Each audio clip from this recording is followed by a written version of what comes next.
Welcome, this is Kelly the Storyteller, reading the prologue to Evie.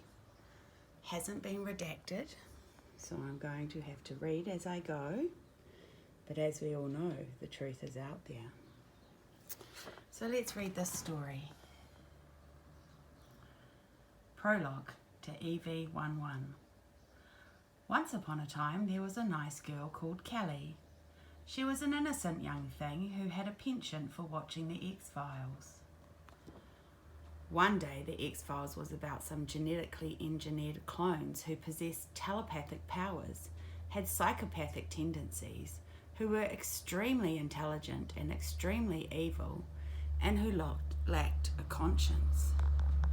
These clones had been developed by the military during the war and were going to be used as defense weapons. The boys were called Adams and the girls were called Eves. As they were all identical, they were given numbers to distinguish one from the other. Following the war, the Eves went their separate ways. However, they were always in touch telepathically. Eve 6, a medical doctor, implanted 2 clone cells into women who were trying to conceive using IVF methods. These 2 little terrors became Eve 9 and Eve 10. During the course of the television program, the fact that these clones were missing a vital chromosome was revealed. The chromosome that was missing was the genetic failing that allowed them to behave in such an evil and uncaring manner. The Eves exhibited their psychopathic behaviours to try to hurt, maim, and kill anyone and everyone who got in their way. This included Fox and Scully, Mulder and Scully, Fox and Scully, and sometimes those who didn't, just for the pure fun of it. At the end of the program, Fox and Scully prevailed, and all the surviving Eves were locked up in an institution, and the doors to their cells were marked Eve 6, Eve 9, Eve 10, and so on.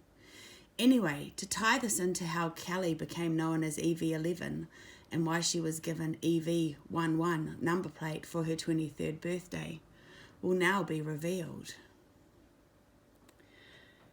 2 days after the program detailed above, Kelly was having an extraordinarily bad day. As she raged about one thing and another, she said, "If I was one of those Eves off the X-Files, I would go and be a psycho and kill those SHIT heads and make their deaths incredibly painful and evil and awful, and I wouldn't care less.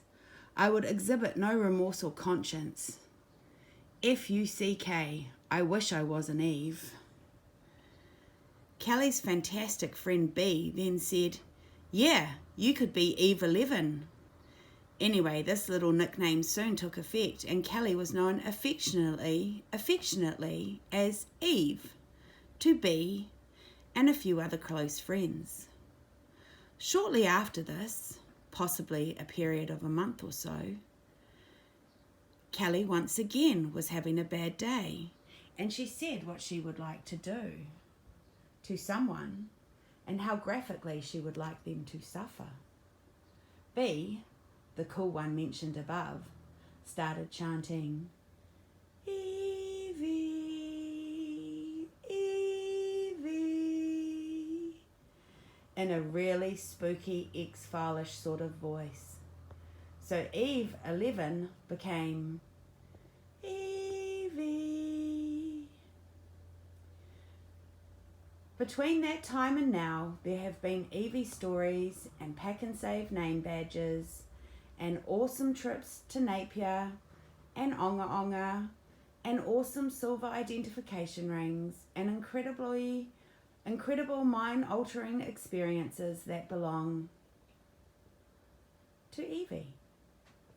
She has become a personality and a person in her own right, who a few special, privileged, awesome people have been fortunate, question mark in the brackets, enough to know, enough to meet with the question marks.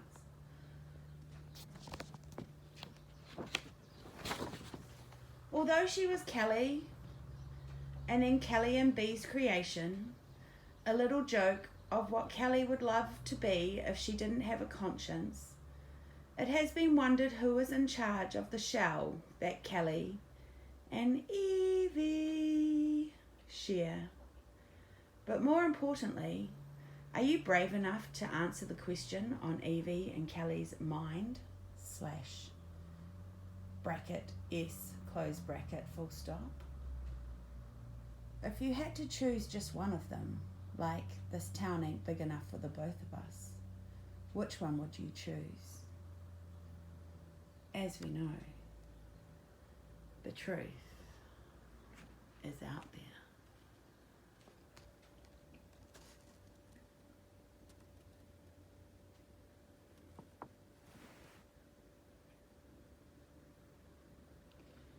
And that's the start of my story. The story, my story, a story, the story.